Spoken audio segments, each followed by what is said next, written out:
आप 3 से 3,500 रुपये आपका पर डे का कॉस्ट। अगर बस सबसे बैड एक्सपीरियंस जो मेरे साथ हुआ है कि मेरा ड्रोन यहाँ पे रख लिया, लेकिन सही रहा, आप किसी मिलिट्री वाले ने आपको नहीं पकड़ा, वरना आपको जेल भी हो सकती थी। मगर ये जेल वेल का तो झंझट भाई दूर ही रखो, बाकी आप मेरा ड्रोन रख लो। हाँ जी, तो कैसे हो आप सब? तो भाई मैं हूँ अभी उज़्बेकिस्तान एयरपोर्ट पे और अपने भाई इंडिया के लिए अपनी फ़्लाइट का इंतज़ार कर रहा हूँ, जो कि मेरी 50 मिनट बाद टेक ऑफ का टाइम है। तो भाई ओवरऑल घूमने के बाद उज़्बेकिस्तान और मैंने क्या एक्सपीरियंस देखा, क्या एक्सपेंस है और भाई कैसा क्या मेरी ओवरऑल जर्नी रही, तो मैं सोचा कि भाई आपके साथ शेयर करूं कि कितने में आप पूरा उज़्बेकिस्तान का 6-7 दिन का ट्रैवल प्लान कर सकते हो, क्या आपकी आइटनरी हो सकती है, कैसे आपका वीज़ा, कैसे आपके टिकट्स और क्या रूल्स एंड क्या रेगुलेशंस हैं और किस तरीके की कंट्री और कहाँ कहाँ आप घूम सकते हो। तो सबसे पहले आपको अगर किसी भी कंट्री में जाने के लिए 2 चीज़ों की मस्ट रिक्वायरमेंट होती है, जो कि वीज़ा और फ़्लाइट। तो भाई फ़्लाइट मैंने मेक माई ट्रिप से बुक की थी, जो कि मेरे को पड़ी लगभग 22-23 हज़ार रुपये की आना जाना कैबिन लगेज के साथ। अगर आपका ज़्यादा लगेज है तो ही आप अपना भाई एक्सटेंड करो, मतलब वेट और प्राइस का उसमें डिफरेंस होता है, आपका प्राइस भी बढ़ जाएगा लगभग 4-5 हज़ार रुपये और आप वेट भी ज़्यादा कैरी कर सकते हो। तो मेरी कैबिन बैग के साथ 7-8 किलो वेट के साथ मेरी पड़ी फ़्लाइट 22 से 23 हज़ार रुपये के बीच में। वीज़ा मैं एटलस करके एक भाई इंडिया में एप्लीकेशन है जो कि वीज़ा मोस्टली सारी कंट्री के, मतलब यूएस तक भी वो देती है, बट मैं उसको यूएस के उसमें मेरे लिए भाई मैं ज़्यादा उसका ट्रस्ट नहीं करता, ना ही कोई बड़े वीज़ा के लिए ट्रस्ट करता। मैं सिर्फ उस पर यूज़ करता हूँ जिस कंट्री का भी ई वीज़ा हो, कि सिर्फ आप ई वीज़ा की ऑनलाइन फ़ाइल सबमिट करो, कुछ बेसिक्स डिटेल डालो और आपका वीज़ा आ जाएगा। बड़े वीज़ा मैं उस पर बिलीव नहीं करता और ना मैंने कभी ट्राई किया। हाँ, छोटे वीज़ा के लिए वो परफेक्ट है। फ़्लाइट हो गई, वीज़ा हो गया, 4 से 5 दिन में आपका वीज़ा आ जाता है। 3 से 3,500 रुपये वीज़ा की कॉस्ट होती है। नॉर्मल डिटेल्स भरो और आपका वीज़ा आ जाएगा। देन उसके बाद भाई इंडिया के इमिग्रेशन पे आपसे कुछ नहीं पूछा जाता, सिर्फ आपका वीज़ा चेक होता है, वापसी रिटर्न टिकट होती है और आपसे ये पूछा जाता है कि कब आओगे और घूमने जा रहे हो, ये बेसिक डिटेल्स। देन भाई आप यहाँ पे लगभग 2-2.5 घंटे की फ़्लाइट पकड़ के पहुँचते हो। लगभग 2.5 घंटे की फ़्लाइट है, बहुत ही डायरेक्ट और कन्वीनियंट फ़्लाइट है। उज़्बेकिस्तान एयरवेज़ से मैं आया था, डायरेक्ट फ़्लाइट है। देन उसके बाद यहाँ के इमिग्रेशन पे भी आपको कोई सवाल नहीं पूछा जाता, बस फ़ोन में आपका ई वीज़ा देखा, देन आपको एंट्री मिल जाती है। इस वीज़ा पे आप 30 दिन स्टे कर सकते हो, 3 महीने की वैलिडिटी होती है। 90 दिन में 30 दिन आप स्टे कर सकते हो कभी भी, जब से आपका वीज़ा स्टार्ट हुआ है और जब आपका वीज़ा एक्सपायर होगा उसके बीच में 30 दिन आपका स्टे हो सकता है, सिंगल एंट्री।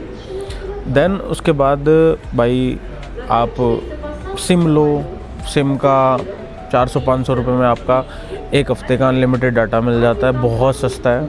उसके बाद येंडेक्स गो करके एक एप्लीकेशन है जिससे आप टैक्सी बुक कर सकते हो। टैक्सी भाई बहुत सस्ती है, बहुत सस्ती, मतलब वर्ल्ड में मैंने इससे सस्ती टैक्सी देखी ही नहीं कहीं। उसके बाद एयरपोर्ट से ही आप मोस्टली सारी करेंसी अपने एक्सचेंज करवा लो, या फिर सिटी में आप जा रहे हो तो आप किसी भी बैंक से करेंसी एक्सचेंज करवा सकते हो। कोई भी हसल नहीं है यहाँ पे, आपको बूथ नहीं मिलेंगे किसी और कंट्री की तरह, आपको बैंक में ही जाना पड़ेगा। तो भाई रही कंट्री की एक्सपेंस की बात, मतलब ये लगा लो कि आपका 6 दिन का स्टे, अगर आप हॉस्टल में रुकते हो तो 6,000 रुपये पर डे, 1,000 रुपये का आपका स्टे पड़ेगा। और अगर आप टैक्सी से ट्रैवल करते हो तो दिन की 500 रुपये की आपकी मैक्सिमम टैक्सी इंडिया के हिसाब से। अगर आप 2-3-4 राइड लेते हो तो 500 रुपये में कंप्लीट हो जाएगी। बात करें कि खाने की, मैक्सिमम इंडिया के 1,000 रुपये में आप 2-3 टाइम का खाना खा सकते हो, अपना ब्रेकफास्ट, लंच और डिनर 1,000 से 1,200 रुपये में। घूमने की जितनी भी चीज़ें हैं यहाँ पे, ताशकंद सिटी पार्क हो गया, शास्त्री स्ट्रीट हो गया, वो आपने मेरे पूरे व्लॉग में आपने देखी होगी, या नहीं देखी होगी तो इस वीडियो से पीछे के जितने भी व्लॉग हैं सब देख लीजिए।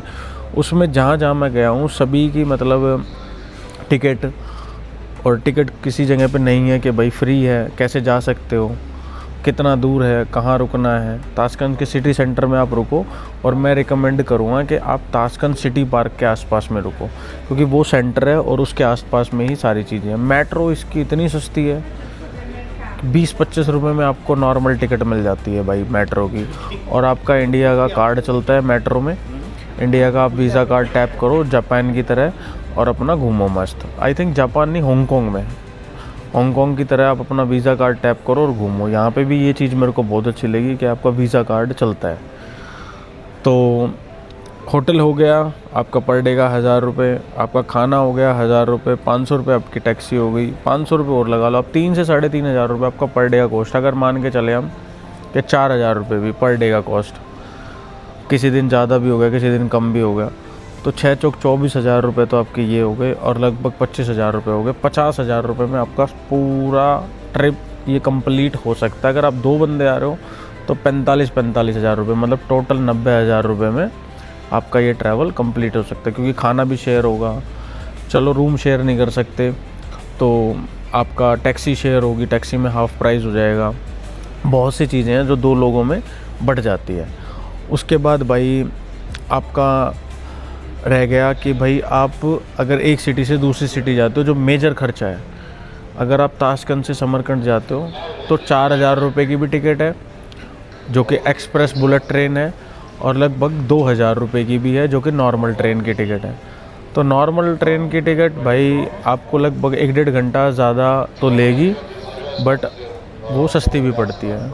तो भाई ओवरऑल ये मेरा एक्सपीरियंस था। कंट्री बहुत बढ़िया है।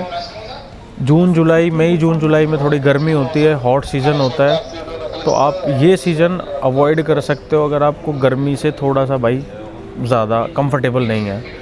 बाकी आप किसी भी मंथ में आओ, वो आपके अकॉर्डिंग करता है कि टिकट किस टाइम सस्ती मिल रही है, आपके पास टाइम कब है, आप सर्दी कितनी देख सकते हो यहाँ पे, क्योंकि यहाँ का मैक्सिमम टेम्परेचर 40 डिग्री जाता है और मिनिमम लगभग 10-20 डिग्री माइनस में जाता है, जितना मेरा तजुर्बा है। तो भाई ये थी पूरी जर्नी जो कि आप भाई इन फ्यूचर अपना ट्रैवल कर सकते हो। बाकी बहुत बढ़िया, बहुत सेफ़ कंट्री है। बस सबसे बैड एक्सपीरियंस जो मेरे साथ हुआ है कि मेरा ड्रोन यहाँ पे रख लिया, और बाय ड्रोन में सारी वीडियोस थी जितनी भी मैंने शूट की थी, और ना मैं इनको समझा पाया और ना ये समझ पाए। बोले कि सही रहा, आप किसी मिलिट्री वाले ने आपको नहीं पकड़ा, वरना आपको जेल भी हो सकती थी। मगर ये जेल वेल का तो झंझट भाई दूर ही रखो, बाकी आप मेरा ड्रोन रख लो, मैं तो फिर से ले आऊँगा ड्रोन।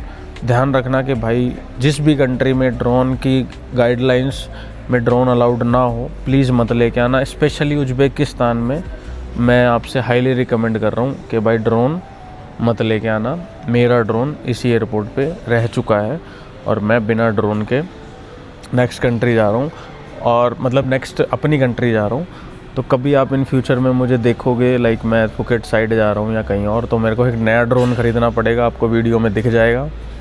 लास्ट वीडियो में मैंने बोला था कि भाई मेरे को एक ड्रोन चाहिए, और मुझे क्या पता कि वो इंसिडेंट ऐसा होगा कि मुझे यहाँ अपना ड्रोन छोड़ना पड़ेगा यहाँ की गाइडलाइंस की वजह से, और नया ड्रोन इस वजह से लेना पड़ेगा। तो भाई मेरा भी 30-40 हज़ार रुपये का ये नुकसान हो गया। छोटे ड्रोन था, बट क्या करे भाई, कौन बहस करे कस्टम वालों से, कौन बहस करे सिक्योरिटी वालों से। फ़्लाइट का भी टाइम हो गया था। तो भाई ये मेरा एक्सपीरियंस था। बाकी आपको कोई भी डाउट हो आप मुझे कमेंट कर सकते हो, इंस्टाग्राम पे मैसेज कर सकते हो, और जैसा भी मुझसे हेल्प होगा मैं आपके साथ शेयर करूँगा। तो बाय, टेक केयर, मिलते हैं नेक्स्ट कंट्री में, नेक्स्ट ट्रिप में, जो भी डोमेस्टिक होगा या इंटरनेशनल होगा।